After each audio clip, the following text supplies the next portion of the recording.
آئیے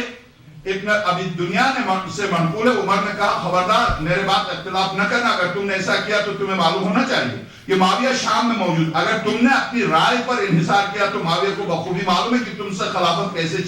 چھینی جا سکتی ہے۔ الاصابہ حالات معاویہ جلد 3 صفحہ 434۔ ابتدا میں معاویہ اور ابو سفیان کے ساتھ مؤلفۃ القلوب کا رویہ اپنایا جاتا تھا۔ ابتدا میں سرور کائنات کی زندگی میں ان کو تالیف جیسے کفار و مشرکین ابھی مسلمان ہوئے تھے ان کے ساتھ جو سلوک کیا جاتا تھا تھوڑے سے زیادہ پیسے دے کر کہ یہ بیچارے ابھی اسلام کی طرف راغب ہوں، تو ابو سفیان یہ دیکھیے ابو سفیان اور معاویہ سے ابتدا میں یہی سلوک کیا جاتا تھا کہ یہ شاید اسلام کی طرف مائل ہو، مگر ابو بکر نے اپنی دور حکومت میں ان کو وہی روش رکھی، مگر عمر آیا تو مؤلفۃ القلوب سے ان کو ہٹا کر کیا کیا، معاویہ کو شام کی گورنری دی، معاویہ کو باقاعدہ شام کی گورنری دی۔ ابتدا میں معاویہ اور ابو سفیان کے ساتھ مؤلفۃ القلوب کا رویہ اپنایا جاتا تھا، پھر جب عمر خلیفہ بنے تو انہوں نے مؤلفۃ القلوب کا حصہ ختم کر کے معاویہ کو شام کا والی مقرر کیا۔ تاریخ عمر ابن الخطاب، مؤلف ابن جوزی، دیگر کتب ہے جن احادیث میں بنو امیہ کی تعریف کی گئی، ان میں ایسی احادیث بھی موجود ہیں جن میں شام ابن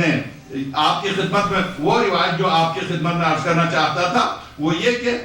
اس روایت میں ہے کہ ام المومنین حضرت عائشہ نے مروان سے کہا، مروان سے حضرت ام المومنین عائشہ نے مروان سے کہا، مروان میں گواہی دیتی ہوں کہ رسول اکرم نے تیرے باپ پر اس وقت لعنت کی تھی جب تو اس کی پشت میں تھا،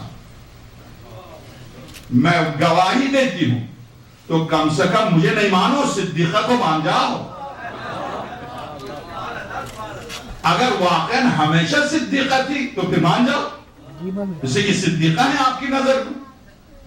تو جب آپ کی مزاج کی روایت نقل کرے صدیقہ، آپ کے مزاج کے خلاف وہ روایت نقل کرے تو کاذبہ، اگر جھوٹی نہیں ہے سچی ہے تو پھر مان جائیے، اسے کہ حضرت ام المومنین سے روایت نقل ہے، کہتی میں گواہی دیتی ہوں بارگاہ الہی میں کہ تیرے باپ پر پیغمبر نے اس وقت لعنت کی جب تو اس کی پشت میں تھا اور اسے جلاوطن کیا۔ ٹھیک، اب یہاں سے چونکہ میں اس سے آگے ابھی تیجانی کے 2 جملے مجھے پیش کرنی، واقعا ظلم و ستم کی انتہا، مجھے تیجانی کے جملے پیش کرنے، مجھے معلوم ہے کہ جب تیجانی کے جملے میں پیش کروں گا آپ کی خدمت میں تو آپ احساس کریں گے کہ واقعا مولا کائنات نفس رسول کہاں کھڑے ہیں، کس عالم میں کھڑے ہیں۔ اسی لیے علامہ تبریسی لکھتے ہیں، درست ہے کہ میرے آقا حسین مظلوم، اگر علامہ تبریسی مجتہدین میں سے سن 600 ہجری کے لکھتے ہیں، اگر مجھ سے پوچھا جائے کائنات کا سب سے مظلوم ترین کون ہے، میں کہوں گا علی ہیں، علی ہیں۔ اس کی وجہ مولا کائنات کے پہلے فضائل انہی کتابوں سے، ریاض النظر سے 2 روایتیں اور 1 روایت تیجانی سے، اس کے بعد میری گفتگو ختم۔ اور اب جس روایت کو آپ پہ پیش کروں گا، اب تک آپ ٹھنڈے تھے، مگر جب مولا کائنات کے فضائل آپ سنیں گے انہی سے، جنہوں نے اس طرح سے حکم کو، اس طرح سے عثمان کو، اس طرح سے عمر کو، اسی طرح سے ابوبکر کو پیش کیا، امیر المومنین کو کس طرح سے پیش کیا، اور بچا کے جو روایتیں ان تک پہنچی ہیں انہی روایت کو دیکھیے، انہی روایت کو اصول کافی، فروع کافی، تہذیب، استثار، اسی طرح سے سب چھوڑ دیئے،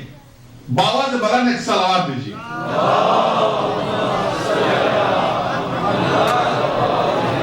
اب آپ سے درخواست ہے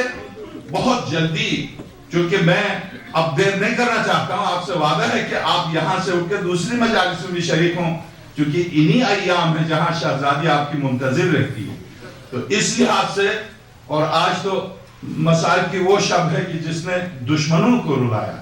آپ سے خواہش کرتا ہوں، آپ سے درخواست ہے، سید بزرگوار کا قرضہ ہے اس کے اوپر، اور اس کی چھت کے سلسلے میں بتا رہے تھے کہ اس کی اصلاح کے لیے بہت زیادہ ان کے اوپر بوجھ پڑا ہے،